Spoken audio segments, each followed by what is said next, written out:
தீக்கிரையானால் என்று ஆகாமல் சீதை அந்த தீயே வணங்கும் இறையானாள். தீக்கிரையானால் என்று ஆகாமல் சீதை அந்த தீயே வணங்கும் இறையானால் இலக்குவன் கிழித்த கோடு எல்லை கோடு, ராமன் கிழித்த கோடு சந்தேக கோடா? அவசரமாய் அவன் எடுத்த முடிவுகள் அந்த வில் வீரனுக்கு அவசரங்கள் அல்லவா?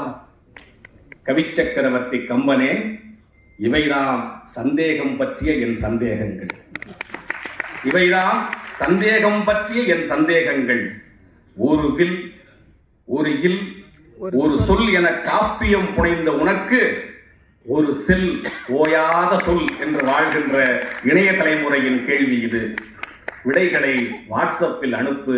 இப்போது எனக்கு விடை கொடுத்து அனுப்பு. நன்றி.